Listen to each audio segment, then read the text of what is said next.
चलिए आज आपको ले चलते हैं 16वीं सदी के भारत में, जहां दो बहुत बड़ी ताकतें टकराने वाली थी। एक तरफ था सम्राट अकबर का विशाल मुगल साम्राज्य, जो पूरे हिंदुस्तान पर अपनी पकड़ मजबूत कर रहा था, और दूसरी तरफ अरावली की पहाड़ियों में बसा मेवाड़ का वो स्वाभिमानी राजपूत राज्य, जो किसी के भी सामने झुकने को तैयार नहीं था। ये कहानी है हल्दी घाटी के उस मशहूर युद्ध की, जो सिर्फ जमीन के लिए नहीं बल्कि आन बान और शान के लिए लड़ा गया था। तो चलिए जरा गहराई से समझते हैं इस कहानी को।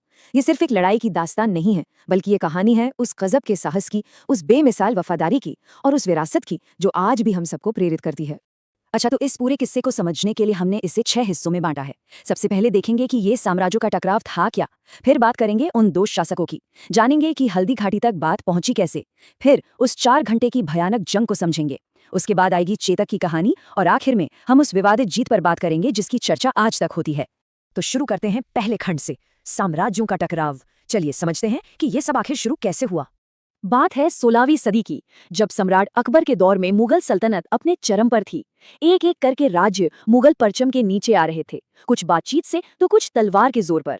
अकबर का एक ही सपना था, पूरे हिंदुस्तान को एक हुकूमत के नीचे लाना। तो सवाल उठता है कि मेवाड़ ही क्यों? आखिर ऐसी क्या खास बात थी? देखिए, 1568 में चित्तौड़गढ़ की घेराबंदी के बाद मेवाड़ का जो उपजाऊ मैदानी इलाका था, वो तो मुगलों के पास चला गया, लेकिन राज्य का पहाड़ी दिल वो अभी भी सिसोदिया राजपूतों के पास था। और यहीं से असली मुश्किल शुरू होती थी। अकबर को गुजरात के अमीर बंदरगाहों तक एक सेफ ट्रेड रूट, मतलब एक सुरक्षित रास्ता चाहिए था, और वो रास्ता सीधे मेवाड़ के बीच से होकर जाता था। सीधी सी बात है, जब तक मेवाड़ आजाद था, ये रास्ता सुरक्षित नहीं हो सकता था, तो ये टकराव तो होना ही था। ये सिर्फ दो सल्तनतों की जंग नहीं थी, ये तो टक्कर थी दो जबरदस्त शख्सियतों की, इच्छा शक्ति की। दो ऐसे इंसान जो अपने अपने उसूलों पर चट्टान की तरह खड़े थे। एक तरफ थे शहंशाह अकबर, एक बहुत ही समझदार और प्रैक्टिकल शासक। उनका मकसद था एक बड़ा और मजबूत साम्राज्य बनाना, जिसके लिए वो कूटनीति और ताकत दोनों का इस्तेमाल करते थे। और दूसरी तरफ महाराणा प्रताप, जिन्हें 1572 में मेवाड़ की गद्दी मिली। उनके लिए अपनी मातृभूमि की आजादी सब कुछ थी। वो किसी भी सम्राट के आगे सिर झुकाने के लिए बिल्कुल तैयार नहीं थे। लेकिन देखिए, जंग हमेशा आखिरी रास्ता होता है। मैदान में खून बहाने से पहले अकबर ने बातचीत से रास्ता निकालने की कोशिश की। ये टाइमलाइन देखिए, ये दिखाती है कि कैसे सालों तक कोशिशें चलती रहीं। 1572 से लेकर 1574 तक अकबर ने एक नहीं, दो नहीं, बल्कि 4 बार अपने दूत भेजे। उन्होंने प्रताप को मुगल साम्राज्य के अधीन एक सामंत बनने का प्रस्ताव दिया, लेकिन हर बार प्रताप का जवाब ना था। उनका एक ही कहना था, मेवाड़ हमेशा आजाद रहेगा। और जब बातचीत के सारे दरवाजे बंद हो गए, तो युद्ध का मंच तैयार हो गया। और फिर वो दिन आ ही गया, 18 जून 1576। हल्दी जैसी पीली मिट्टी वाले उस दर्रे में इतिहास की सबसे जबरदस्त लड़ाइयों में से एक शुरू होने वाली थी। अब देखिए, लड़ाई का मैदान यानी हल्दी घाटी अपने आप में एक हथियार था। महाराणा प्रताप ने बहुत सोच समझकर इस तंग पहाड़ी दर्रे को चुना था। वो जानते थे कि यहाँ मुगलों की भारी भरकम सेना फैल नहीं पाएगी, और उनकी छोटी लेकिन फुर्तीली सेना को इसका फायदा मिलेगा। ये एक बहुत ही स्मार्ट मूव था। और जब बात सेना की आई, तो फर्क जमीन आसमान का था। मुगलों की सेना हजारों में थी, और मेवाड़ के पास बस कुछ हजार सैनिक। ये तो बिल्कुल डेविड और गोलियत वाली लड़ाई थी। मेवाड़ की सेना संख्या में बहुत कम थी, लेकिन उनका हौसला और अपनी जमीन के लिए लड़ने का जज्बा वो बेमिसाल था। संख्या में कम होने के बावजूद मेवाड़ी सेना का जो पहला हमला था, वो इतना जबरदस्त था कि उसने मुगल सेना के होश उड़ा दिए। खुद मुगल सेना की तरफ से लड़ रहे इतिहासकार बदायूनी ने लिखा है कि उनकी सेना डर के मारे 7 मील तक पीछे भाग गई थी। ये राजपूतों के शौर्य का सबूत था। पर 4 घंटे की इस जबरदस्त लड़ाई के बाद धीरे धीरे बाजी पलटने लगी। मुगलों की बड़ी सेना ने खुद को संभाला और जोरदार पलटवार किया। जल्द ही महाराणा प्रताप खुद जख्मी हो गए और चारों तरफ से दुश्मनों से घिर गए। एक पल को तो लगा कि अब सब कुछ खत्म हो गया, लेकिन तभी कुछ ऐसा हुआ जो भारतीय इतिहास की सबसे यादगार और अमर कहानियों में से एक बन गया। उसी मुश्किल घड़ी में प्रताप के वफादार घोड़े चेतक ने जो किया, वो हैरान कर देने वाला था।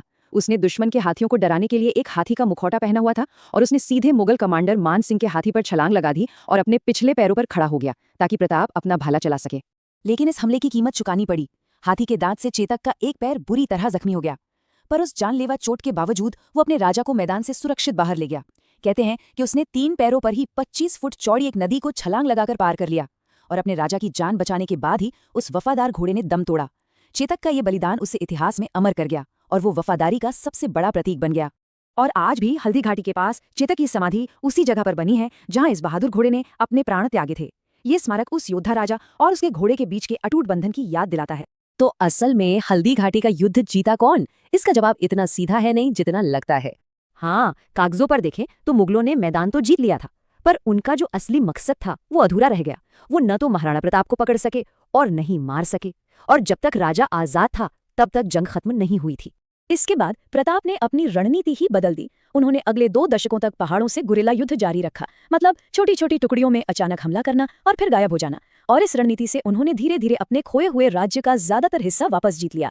इस तरह मैदान पर मिली एक हार को उन्होंने एक बड़ी रणनीतिक और नैतिक जीत में बदल दिया।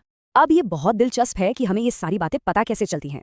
इस युद्ध का जो ब्यौरा है वो हमें अकबर के ही दरबार के 2 अलग अलग इतिहासकारों से मिलता है, और दोनों के लिए इस जंग के मायने भी अलग अलग थे। ये चीज हमें सिखाती है कि इतिहास हमेशा देखने वाले के नजरिए पर निर्भर करता है। एक इतिहासकार के लिए जो अकबर की एक शानदार जीत थी, दूसरे के लिए वो एक बहुत मुश्किल और बराबरी की टक्कर थी। इससे हल्दी घाटी की विरासत और भी गहरी हो जाती है, जिसे सिर्फ घटनाओं से नहीं बल्कि उन्हें याद रखने और सुनाने के तरीके से भी समझा जाता है। और यहीं पर आकर हम एक बहुत बड़े सवाल पर रुकते हैं। आखिर जंग जीता कौन है? वो जो मैदान पे कब्जा करे, या वो जो लोगों की सोच और दिलों पर राज करे? मुगलों ने भले ही उस दिन मैदान जीता हो, लेकिन महाराणा प्रताप के संघर्ष और स्वाभिमान की कहानी ने सदियों से करोड़ों दिलों पर राज किया है, और शायद यही उनकी असली जीत है।